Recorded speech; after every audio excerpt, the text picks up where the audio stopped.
So I've covered, unfortunately, many of these mass shootings, including the most recent one in Uvalde, Texas, last May. I'm sure that those headlines must have been, triggering. And I'm just wondering, what can you tell us? What is it like, to hear about every sort of subsequent shooting, that school shooting specifically, that takes place, and where does your mind go when you hear about these things? It's devastating every time you get that notification. I know it's devastating for everyone. Nobody's happy to hear that news. It's heartbreaking, especially when it's children as young as the children from Uvalde. So, I mean, that one specifically, that really was hard. And it was especially hard because you're grappling with all of these horrible things that you're seeing, and you're grappling with seeing the stories of these children who were murdered and the families of the children who were murdered. And it's just this spiral that I know myself and some of my friends were doing, where we're thinking about it and we can't stop engaging with it, even though we know the only thing that we can do in this moment is try to protect ourselves, which is sad.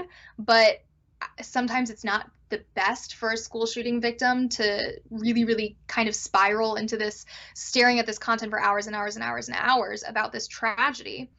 Um, and it's never stopped being devastating. I mean, I something that I reflect on a lot is kind of the first shooting that happened after the Parkland shooting, when we had, bravely and boldly declared that we were going to stop gun violence, and we really believed that this would be the last shooting.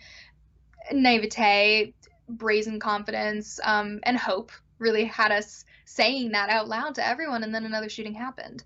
And we were in school when we found out about it. And I remember that I actually had to run out into the hallway, collapse on the ground.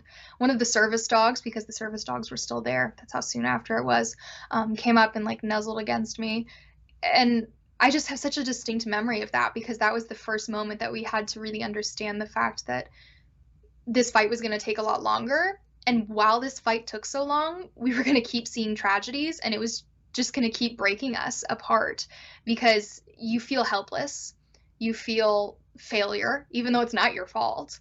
And it is devastating, is the best word to describe it. So it never gets easier to deal with, but the Uvalde shooting definitely hit really hard for a lot of us, just seeing, how young the children were, seeing the scope of it, the size of it, and then all of the comparisons to Sandy Hook never really help. So it was a really hard one. And of course, I got lots of media attention then, and I was like, oh, I haven't seen these people in years. I haven't heard from these people in years, and now I'm getting cold called by news stations while I'm still sleeping, asking me for a last minute interview, and it felt a little bit disingenuous.